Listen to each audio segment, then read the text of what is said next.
All right, welcome to the third review of the evening. Up this time is Volgarr the Viking. Yes, that Volgarr the Viking. Um, I guess a bit of show history for once.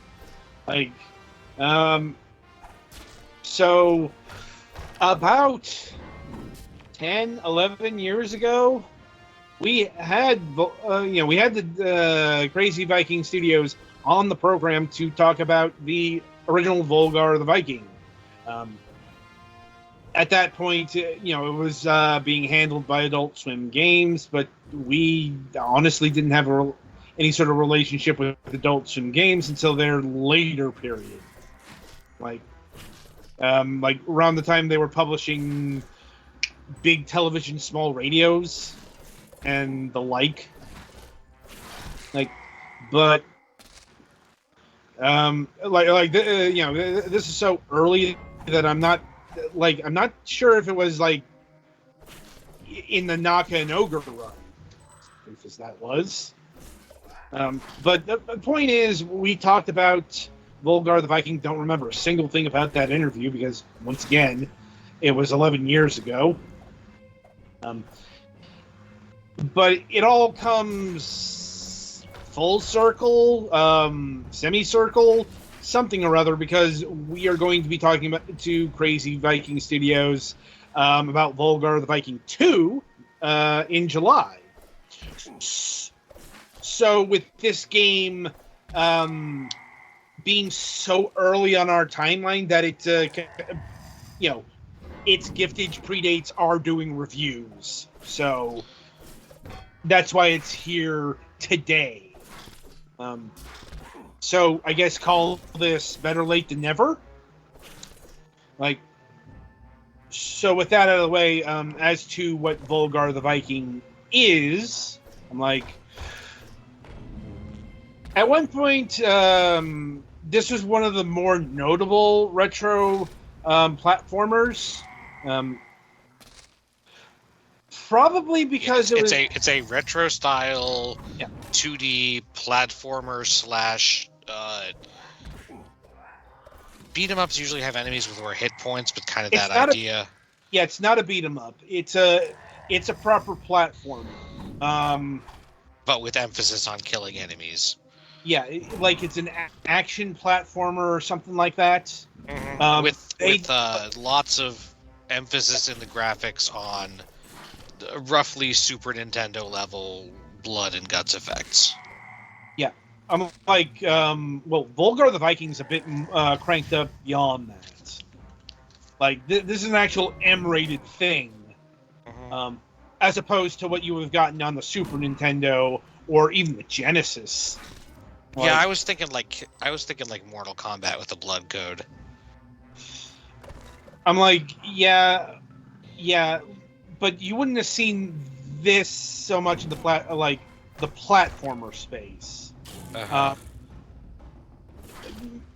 Mind you, so the games it professes to take after are Super Ghouls and Ghosts, Rastan Saga, and Castlevania, among others. I hadn't heard of Rastan Saga before this, but having looked at it now, that's definitely the closest thing. Yeah, I think I mentioned that I probably would have mentioned that back in the day about around this game because I looked up some reviews recently. A lot of comparisons to Ghouls and Ghosts. Well, because Ghouls and Ghosts is very well known, and it does have, Rastan also is in some ways similar to Ghouls and Ghosts in that they are both 2D action platformers with a pretty strong emphasis on requiring precise inputs and being pretty unforgiving. Right. Well, yeah, the direct inspiration is clearly Rastan. I picked up on that right away because I played Rastan. Not any of the home versions. don't remember if Roston ever came to the Nintendo Entertainment System, but I distinctly remember it being advertised on the Master System. Like, I remember seeing a couple of Master System ads back in the day. But I remember the arcade game. I don't think I got maybe the second level, but I remember playing it. I just remember not liking how stiff it played, even back in the day. Like, I think that's because, honestly, Volgarr the Viking, like Roston, it emphasizes combat over actual platforming. Like, platforming's still here, but it's less about the jumping in this game and more about the stabbing. The platforming is not so much intentionally difficult platform design, so much as it is your jump arcs are not super controllable, and yeah, which is where the Castlevania comparisons and Super Ghouls and all the games cited here are games where you can't really control your jump arc. Yeah, the platforming is only hard because your jumping controls are somewhat limited. Indeed. Yeah.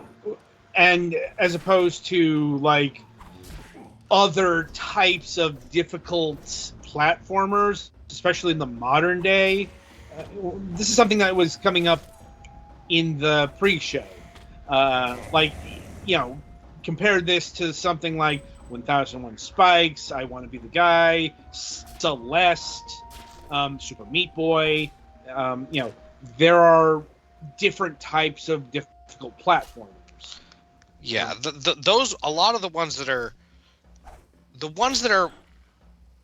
considered Kaizo trap type games, which this game is not quite, are ones where effectively every short amount of distance they will present you with a new obstacle, and you are almost universally expected to die to each new obstacle the first time you see it. Yep. Like this game, like, there are enemy behavior is a little bit unpredictable. Like the first time I fought the spiders, I didn't know that they were going to jump at me, as opposed to the snakes lunging low or whatever. And you can die from that, but the number of new enemies introduced per stage is not that high. Mm-hmm. So it's not like you're going to be dying to every new challenge thing all the time. Yeah, to put it another way, this is classic brutality. Like, this is the kind of difficulty you would have seen back in the day, as opposed to something like Super Meat Boy or 1001 Spikes et al., where it's very modern difficulty, even though they profess to be retro games of some sort. Also, unlike some of those, you don't have the short reset time that Super Meat Boy and stuff benefit from. Yep. Yeah. This is much more checkpoint based. Yeah, and they're not short. I'm trying to remember if I do think this game does have unlimited continues and such. It does, so far as I could tell. Yeah. Which, once again, would not have been unusual for its direct forebearer, Roston Saga, because that was an arcade game. Arcade games typically provided you with unlimited continues. You just had to plunk down another quarter to continue. Mm-hmm. Which sometimes became a frustrating thing when home versions did not allow you to do that. Right. Or they limited the continues to retain that difficulty spectrum. Like, anyway. So, Petty, the double jump is pretty good for taking care of the bees.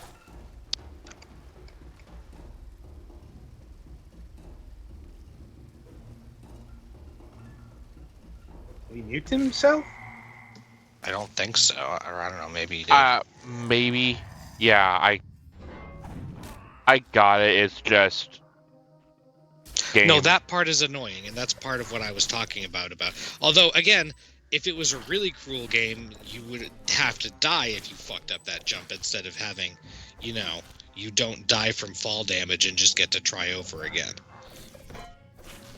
So yeah, some specifics.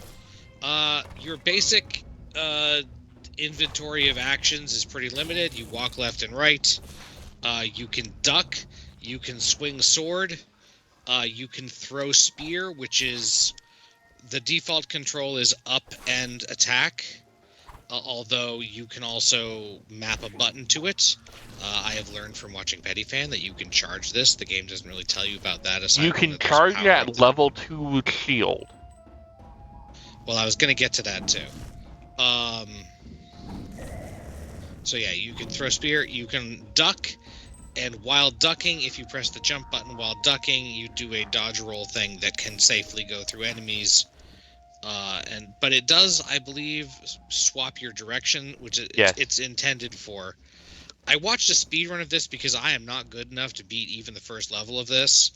And apparently there's a way to maintain your momentum by dodge rolling repeatedly, but that's beyond me. The dodge roll is designed to get behind enemies and stab them in the back rather than to move fast. I can kind of see the timing on that. It probably involves some buffered inputs, but oh god. Yeah, there's also a down stab in the air that you can chain into from. Oh, and there's a double jump, which, as mentioned previously, you do a vertical sword circle thingy, which is very convenient. And the spears can stick into walls to make platforms that you can destroy. Your Viking has 4 different states of health, as it were. You start out in state 2. In state 1, you just have a sword. In state 2, you have a sword and a shield.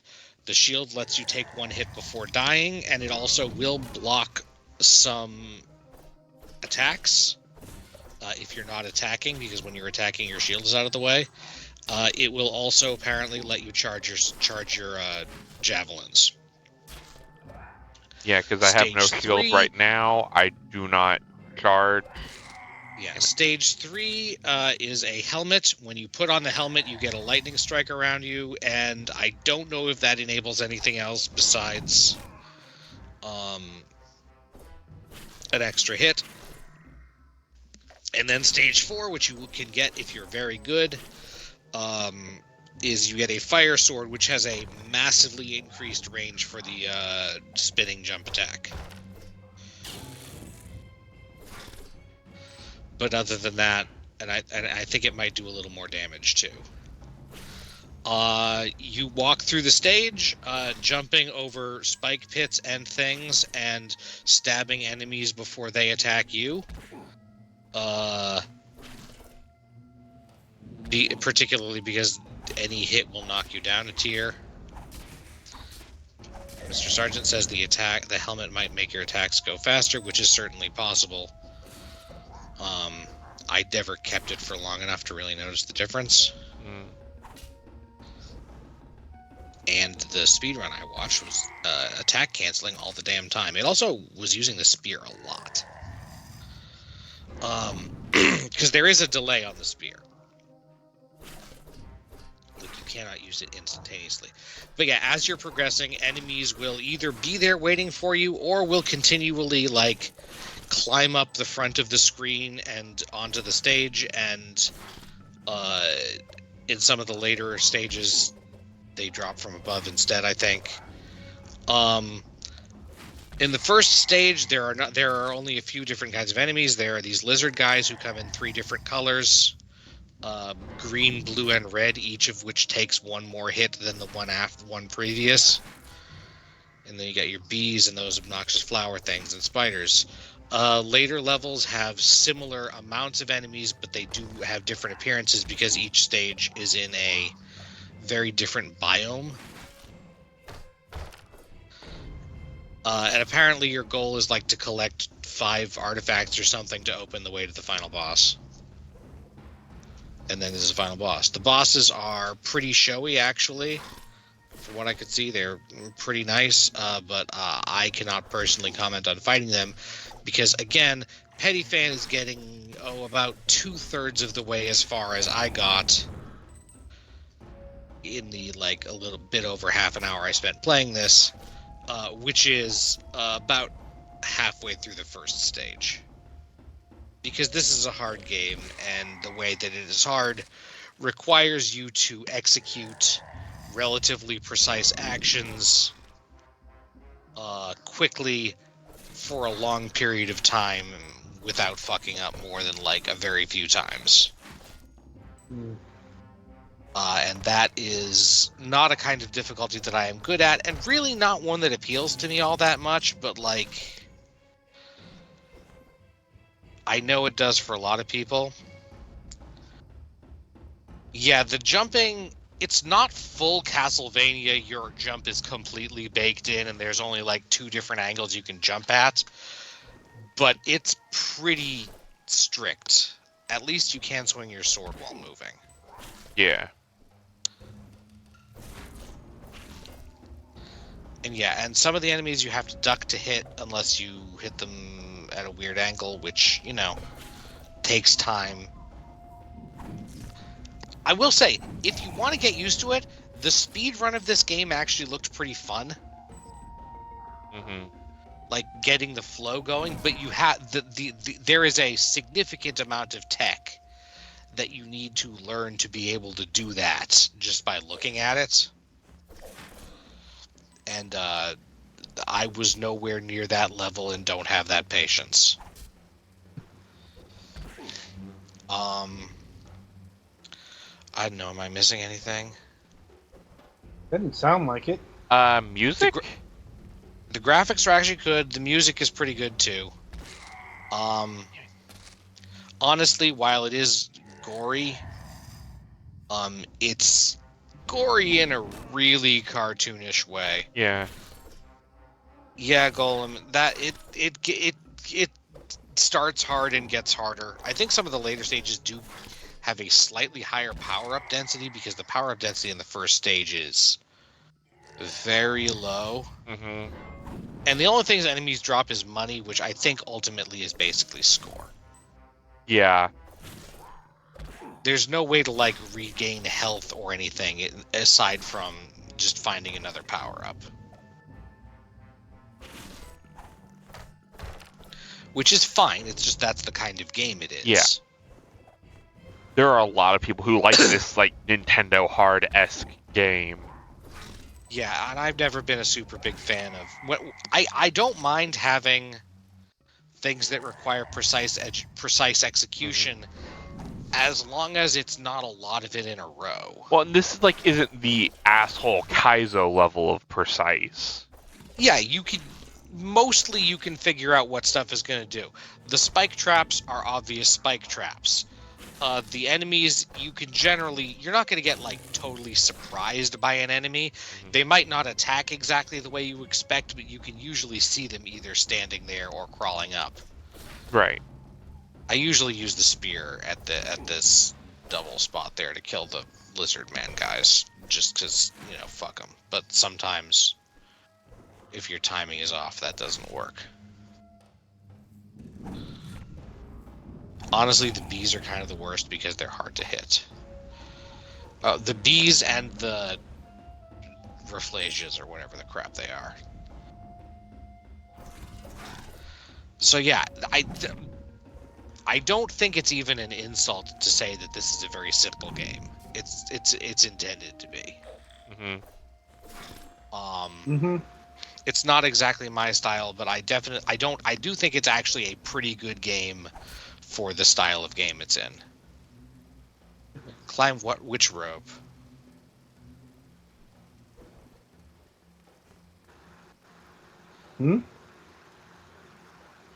Apparently, a person in the chat said that there is a secret item if you climb a rope a bit, and I... Oh, there might have been one back. Yeah, I vaguely saw a rope, and I'm like... I think I tried climbing that and couldn't, but I might have just had the wrong spacing.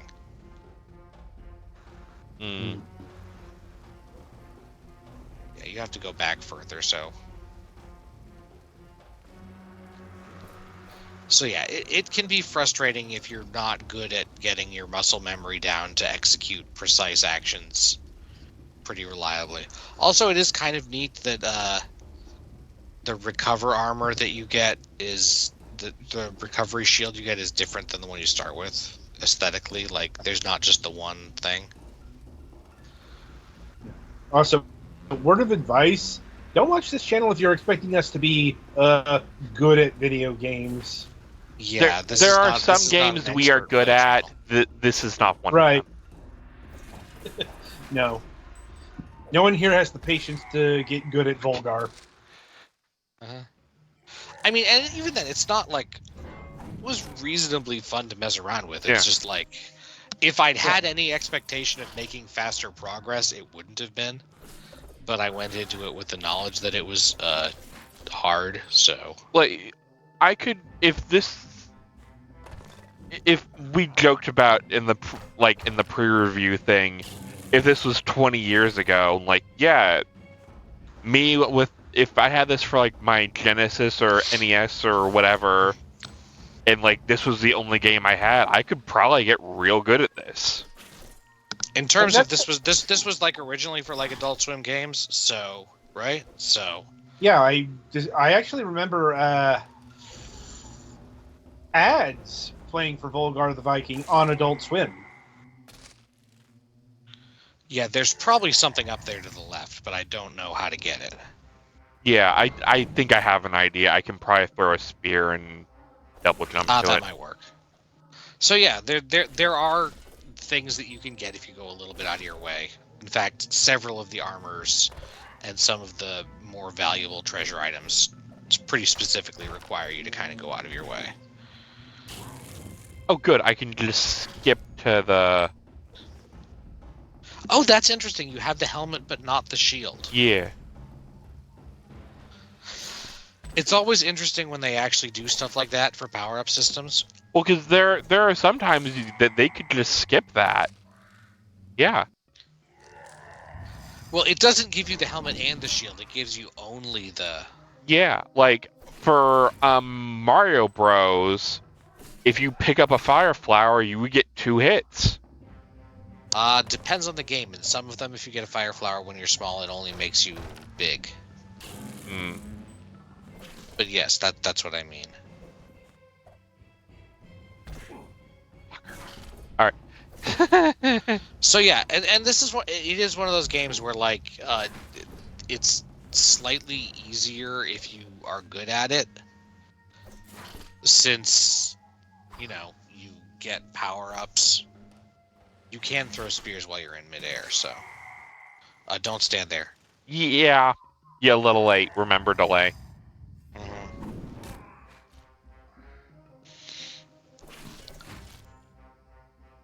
So yeah, that's about what it is. What are they charging for it? Like these days, they are charging $10 for it, and it is regularly on sale. $10 might be a little high. It's not super long, but it is reasonable quality. So, and again, it's not there. If it's frequently on sale, that probably makes up for it. Mm-hmm. Yeah, certainly a bit more to this game than say Robot Unicorn Attack, but it doesn't have the benefits of Robot Unicorn Attack's soundtrack. So, but Viking metal too. So, yeah. All right. So I think that'll about do it for Volgarr the Viking here. I made it up to the, I guess, secret area. Yay. Now don't die to bees. Or spiders. Yeah, I was about to say, you didn't tell me about the spiders, bro. I did specifically mention that the spiders sucked. After I died to the spider. Yep. Anyway, be sure to tune in after the break as we review Zool Redimensioned.